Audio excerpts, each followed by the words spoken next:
Different NRI accounts के बारे में डिस्कस करेंगे इस लेक्चर में। ये रिसेंटली न्यूज में है। एनआरआई के बारे में तो आप जानते होंगे, नॉन रेजिडेंट इंडियन, यानी कि ऐसे भारतीय जो भारत के सिटीजन हैं, इंडिया के सिटीजन हैं, लेकिन वो इंडिया से बाहर रहते हैं। अगर 6 महीने से ज़्यादा या फिर 180 डेज से ज़्यादा अगर इंडिया से बाहर रहते हैं तो उनको एनआरआई का स्टेटस दे दिया जाता है, नॉन रेजिडेंट इंडियन बोलते हैं। तो उनके कितने तरह के अकाउंट्स होते हैं बैंक में, उनके बारे में हम डिस्कस करेंगे। अभी ये रिसेंटली न्यूज में क्यों है? न्यूज में इसलिए है क्योंकि गवर्नमेंट ने इनको यूपीआई सिस्टम के जरिए पेमेंट करने के लिए अलाउ कर दिया है, परमिशन दे दी है कि ये भी, जैसे आप यूपीआई से पेमेंट करते हो, यूनिफाइड पेमेंट इंटरफेस, जिसके रूल्स रेगुलेशन एनपीसीआई बनाती है, national payment corporation of India. जैसे आप पेमेंट करते हो पेटीएम से या फ़ोन पे से, गूगल पे से या भीम ऐप से, इनके लिए जो पेमेंट जो फैसिलिटेट कराता है वो सिस्टम को बोलते हैं यूपीआई, यूनिफाइड पेमेंट इंटरफेस। इसके जरिए जो एनआरआई हैं वो भी पेमेंट कर सकेंगे, ऑनलाइन पेमेंट, क्योंकि इनके पास इंटरनेशनल मोबाइल नंबर होता है, उसके जरिए अपने अकाउंट के जरिए इस मोबाइल से वो यूपीआई सिस्टम को यूज कर सकेंगे। अभी ये 10 कंट्री के लिए अलाउ किया है। 10 कंट्री के नाम आपको याद करने की कोई ज़रूरत नहीं है। ये जो एनआरआई के लिए अभी परमिशन दी है, फेमा एक्ट रेगुलेशन और आरबीआई की गाइडलाइंस को इनको मानना पड़ेगा। फेमा एक्ट बना हुआ है एक, फॉरेन एक्सचेंज मैनेजमेंट एक्ट, इसकी कुछ रेगुलेशन है, उनके थ्रू ही इनको अलाउ किया है पेमेंट के लिए, यूपीआई पेमेंट के लिए। जो एनपीसीआई है ये रूल्स रेगुलेशन बनाती है, यूपीआई गाइडलाइंस जारी करती है, और ये यूपीआई गाइडलाइंस एप्लीकेबल होंगी, ये रूल्स एप्लीकेबल होंगे इस पेमेंट में भी जो ये एनआरआई पेमेंट करेंगे। हमारे लिए इंपॉर्टेंट है इसमें कि डिफरेंट एनआरआई के अकाउंट्स कौन कौन से होते हैं, किस टाइप के होते हैं। 3 तरह के ये अकाउंट्स खोल सकते हैं। Non resident external account, NRE account बोलते हैं शॉर्टकट में। दूसरा है non residential ordinary account, NRO account बोलते हैं। एक है FCNRB account, foreign currency non residential account. तो ये 3 तरह के अकाउंट खोले जा सकते हैं इनके थ्रू। एनआरआई अकाउंट है जो, ये क्या है? देखो, ये खोला जा सकता है किसी भी एनआरआई के द्वारा, NRE non residential external account कोई भी एनआरआई खोल सकता है। किसके द्वारा? अगर मान लो कोई एनआरआई है, किसी कंट्री में रहता है, मान लो अमेरिका में रहता है, यूएस में, तो यूएस में वो जो भी मान लो अर्निंग कर रहा है, जो कमाई कर रहा है, वो कमाई इस अकाउंट में डाल सकता है। लेकिन वो रहेगी किस में? इंडियन रुपी में रहेगी।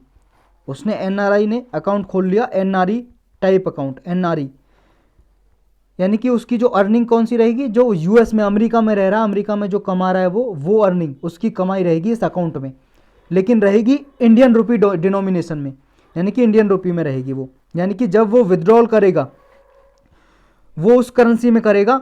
जैसे मान लो उसका अकाउंट एनआरई अकाउंट है, नॉन रेजिडेंट एक्सटर्नल अकाउंट, और अर्निंग आ रही है उसकी यूएस से, लेकिन उसका रुपया, मतलब जो मनी है, अर्निंग है, कमाई है, वो रुपए की डिनोमिनेशन में जमा है, रुपये में जमा है। लेकिन जब वो विड्रॉल करेगा, निकालेगा, तो वो उसी करेंसी में निकालेगा जिस करेंसी में वो कमा रहा है पैसा। कमा किस में रहा है? डॉलर में कमा रहा है, क्योंकि यूएस में डॉलर है, तो डॉलर में ही निकालेगा, विड्रॉल करेगा।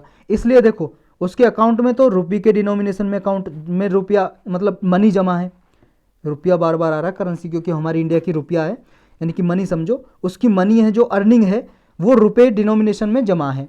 लेकिन निकालेगा किस में? जिसमें वो अर्निंग कर रहा है, कमा रहा है, डॉलर में। अगर मान लो वो चाइना में रह रहा है तो युआन में कमाएगा, लेकिन जमा करेगा रुपए में रहेगी, उसकी एनआरई अकाउंट में रुपए की डिनोमिनेशन में रहेगी कि इतना रुपया इसका, इतने करोड़ रुपए हैं, इतने लाख रुपए हैं।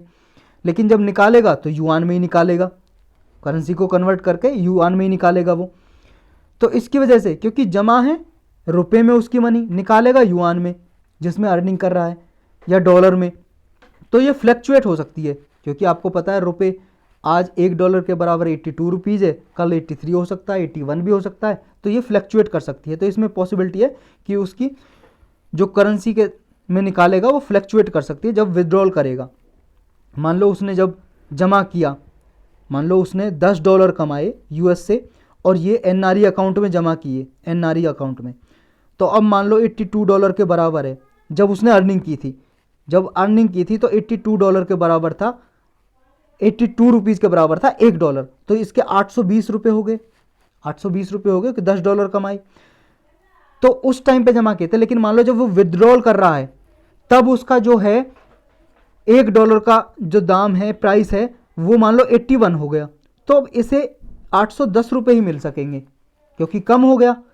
अगर मान लो बढ़ भी गया 83 के बराबर हो गया, $1 बराबर 83 रुपीज़ हो गया, तो 830 रुपये हो जाएंगे इसके, इसे फ़ायदा हो जाएगा। तो इसकी जो अर्निंग है वो फ्लैक्चुएशन कर सकती है, फ्लैक्चुएट कर सकती है। लेकिन जो इसकी इनकम है एनआरई अकाउंट में जो भी इनकम है वो टैक्स फ्री होती है, क्योंकि इसके प्रिंसिपल और इंटरेस्ट जो भी इस पर इंटरेस्ट कमाता है प्रिंसिपल अमाउंट पे, वो टैक्सेशन से एग्जेम्प्ट किया गया है, उस पर कोई टैक्स नहीं लगता। इसलिए जो इनकम है एनआरई अकाउंट की जितनी भी कमाई है उस पर टैक्स नहीं लगता, ये बात आपको याद रखनी है।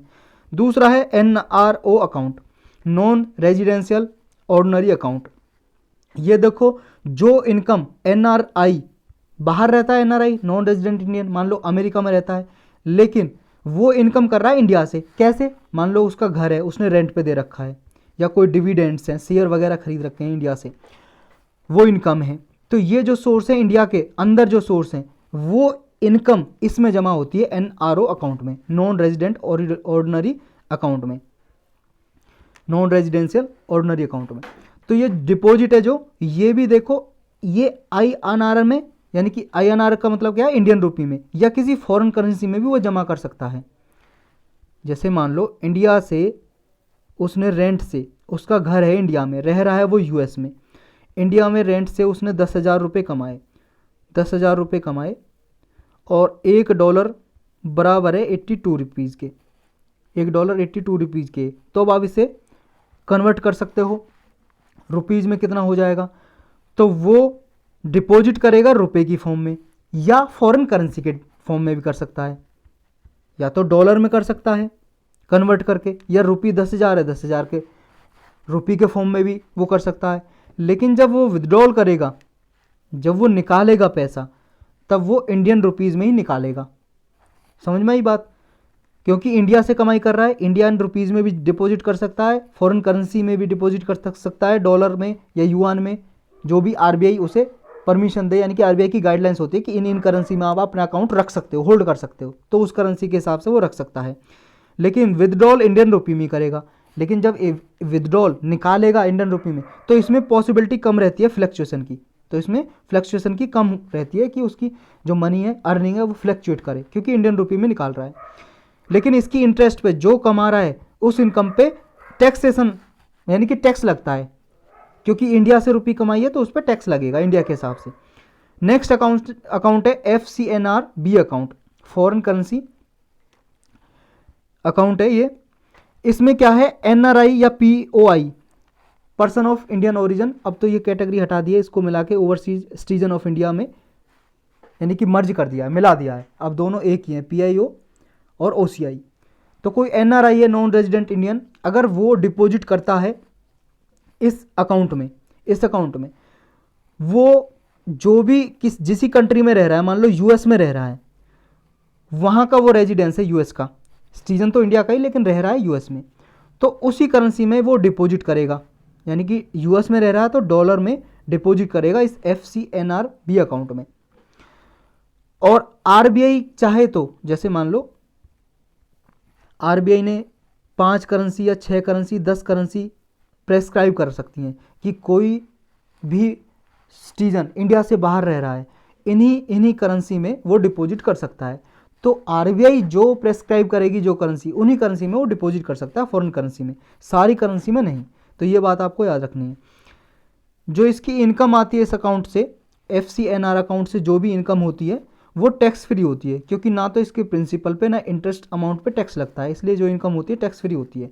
तो आपको याद रखना है, टैक्स फ्री NRE अकाउंट भी टैक्स फ्री होता है, FCNR-B अकाउंट भी टैक्स फ्री होता है, लेकिन NRO non residential ordinary account, उस पर टैक्स लगता है, क्योंकि उसकी इनकम इंडिया से हो रही है, इंडिया में कोई घर है रेंट पे दे रखा है या डिविडेंड खरीद रखा है इंडिया से, तो उस इनकम पे टैक्स लगता है। बाकी की दोनों टैक्स फ्री हैं।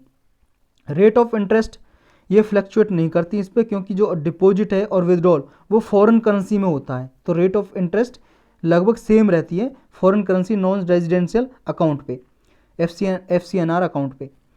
तो यही था इनके बारे में।